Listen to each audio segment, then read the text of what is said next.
saya Agung, Pak Agung. Berapa lama sih Pak toko yang Bapak ini Berdiri? ya?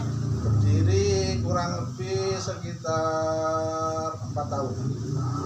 4 atau 5 tahun, 4 tahun lah. 4 atau 5 tahun. 2019 tuh. 4 tahun. Ya. Bagaimana Bapak memulai bisnis ini? Memulai bisnis? Ya. Oh ya, untuk awalnya sih tadinya kita ada beberapa alternatif ya. Jadi kita sebelumnya kan udah punya tempat ini ya, lah ya. Jadi mau sebenarnya tadinya mau kita buat apa gitu kan. Tadinya ada 3 alternatif ya, mau sebagai kuliner, toko kelontong untuk kayak gini, toko keperluan sehari-hari, atau tadinya toko bangunan. Terus kita seleksi toko bangunan kayaknya tempatnya kurang memenuhi syarat, terus kita coret.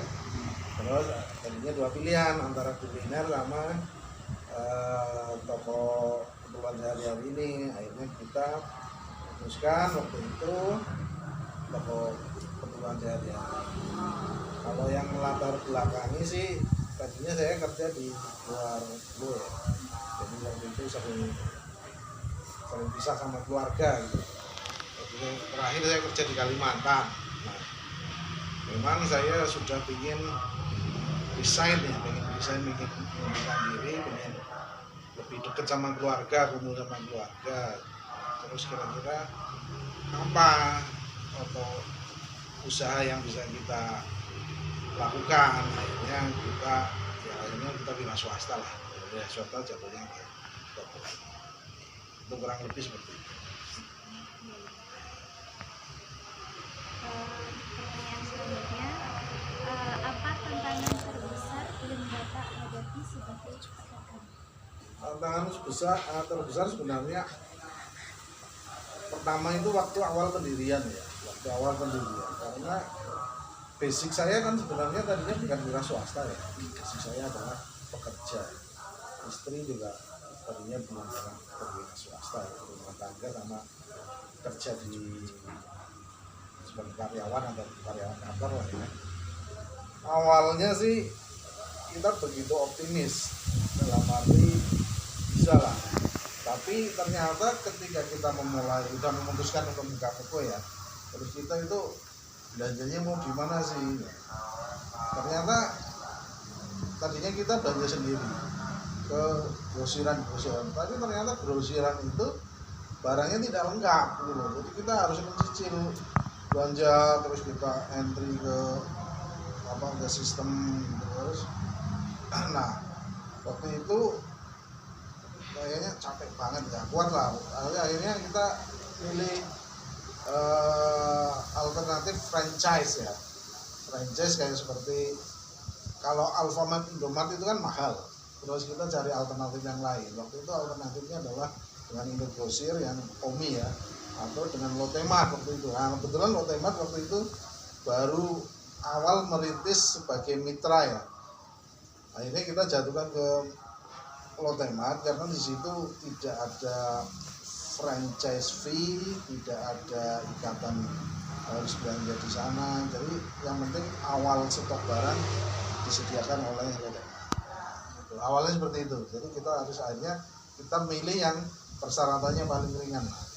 Jadi kita milih bekerjasama dengan Lotemart. Jadi barang semua di drop dari Lotemart awalnya ya. Awalnya gitu. Terus sistem juga tadinya awalnya dibantu oleh Lotemart juga. Terus ngendrinya juga karena di Lotemart sudah ada database, tinggal kopi ya. Kita tadinya juga akhirnya kita bisa ngopi aja, nanti satu-satu gitu. Jadi waktu itu di awalnya itu effortnya yang menurut saya lumayan capek.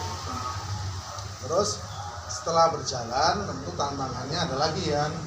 Tantangan kedua adalah terkait barang dagangan ya. Mungkin ya kita harus sering ngecek barang yang daluarsa dan sebagainya. Terus kita harus tahu kira-kira barang yang perputarannya itu cepet apa, perputaran lama apa. Jadi kalau yang perputarannya lama ya stop barangnya.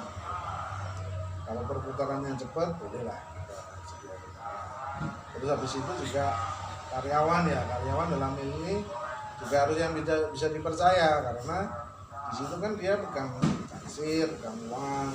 Memang kendalanya salah satunya di situ.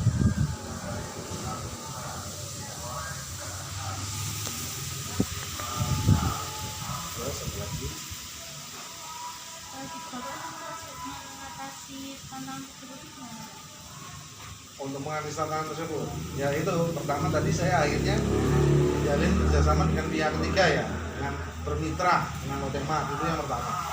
Yang kedua ya kita harus sering-sering ngecek sama mengetahui barang perputarannya yang cepat apa, yang lama apa, terus kita sering ngecek yang masa kedaluarsa itu ya. Nah, kalau yang udah mendekati kedaluarsa,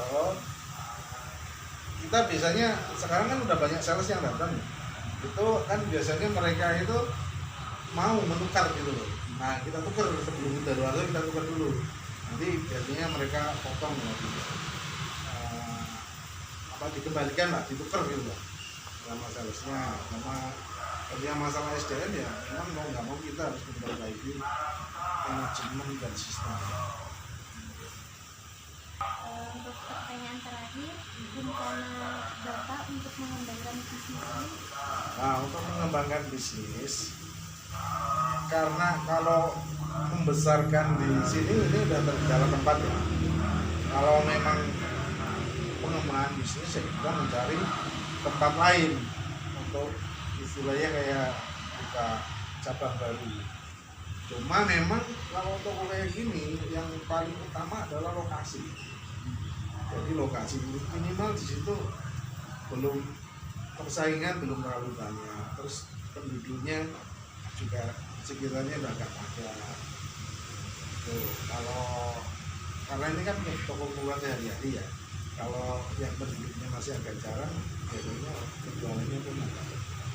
Tapi yang pertama adalah lokasi harus strategis. Nah itu mungkin untuk mencari lokasi, kalau strategis biasanya mencari lokasi kan biayanya lebih mahal. Tanahnya di situ biaya tanah atau bangunan itu lebih mahal. Nah, itu memang harus pertimbangkan kita. Sudah cukup atau masih ada yang lain? Oh, ya kurang lebih seperti itu. Oke.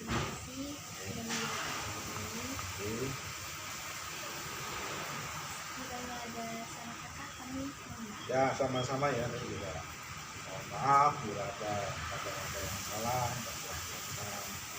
itu aja yang saya sampaikan.